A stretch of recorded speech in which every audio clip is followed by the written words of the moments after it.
UN મહેતાની અંદર જે 3 યુવકોનું સેપ્ટિક ટેન્ક એટલે ગટરમાં પડીને જે ઘટના બની હતી એમાંથી 2 લોકોનું મૃત્યુ થયું છે એ ઘટનામાં જે ચોથો એક વ્યક્તિ હતો એ વ્યક્તિનું શું કહેવું છે? પ્રત્યક્ષદર્શી જે છે એ ઘટનાનો એ શું કહી રહ્યા છે? શું નામ છે તમારું સાહેબ? મારું નામ સાહિલ હસમુખભાઈ પરમાર છે. એ શું બન્યું છે? એમાં બનેલું એવું હતું કે ગટરની અંદર છે ને લિક્વિડ ને એવું બધું નાખેલું હતું, એટલે એ દૂરથી સ્મેલ આવતી નથી. જે અંદર ઉતાર્યા ને વ્યક્તિને પછી એ 2 ભાન થઈ ગયું અંદર ને અંદર, એની અંદર ઉતારવા એના અંદર ઉતાર્યો બરાબર છે બીજા વ્યક્તિને, પણ એ પણ બહાર ના નીકળી શક્યો. એના પછી ત્રીજાને ઉતાર્યો, એના પણ નીકળવાની સંભાવના નથી.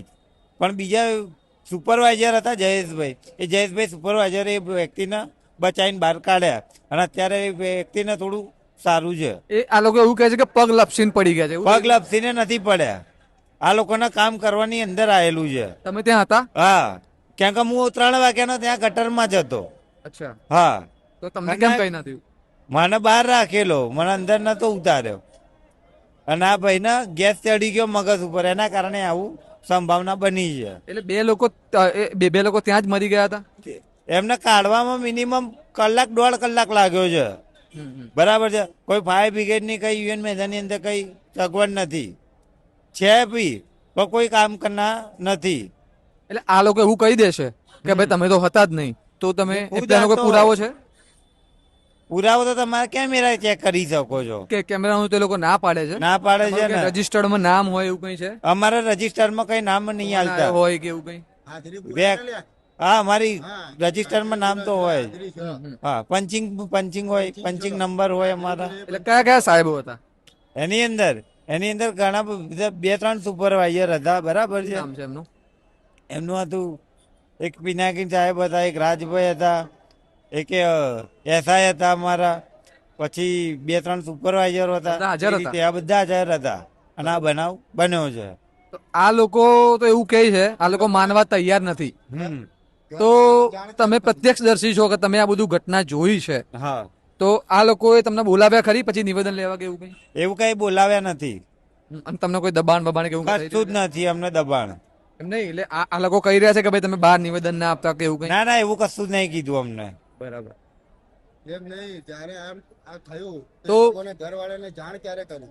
એટલે આ ઘટના બની પહેલી 7 વાગે બનાવ બન્યો. બરાબર, 7 વાગે બનાવ બન્યો સાંજે. અને એ લોકોને નીકળ્યા છે 8-8:30 ની વચ્ચે. અચ્છા, બરાબર છે. 1.5 કલાક લાગી ગયેલો એમને કાઢવા માટે. એટલે એ વ્યક્તિને અંદર કેટલી હાલત ખરાબ થાય.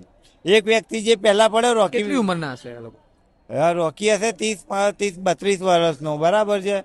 એના પછી હશે સાહિલની 22-23 વર્ષ, અને એના પછી હશે પ્રવીણની, તો એની બી એટલી જ હશે. એની 30 વર્ષ છે. બાકી બીજું કઈ કહેવા? બાકી બીજું કઈ નહીં.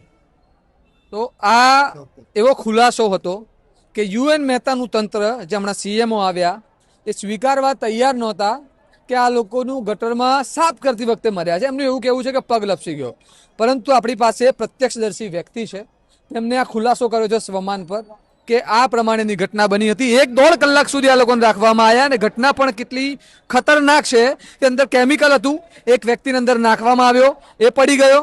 પછી બીજો વ્યક્તિ એને બચાવવા મોકલ્યો, એ પણ તાત્કાલિક પડી ગયો. ત્રીજો વ્યક્તિ અંદર પડ્યો અને ત્રીજો વ્યક્તિ પણ બેભાન થઈ ગયો. ત્રીજા વ્યક્તિને બચાવી લેવામાં આવ્યો.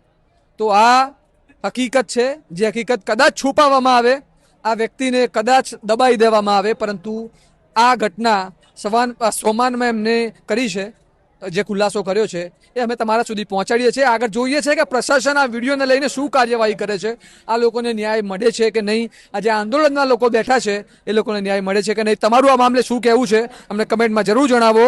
સ્વમાનથી હું ચિરાગ વર્ષાબેન, કેમેરા પાછળ છે પ્રાસુ પટેલ. નમસ્કાર.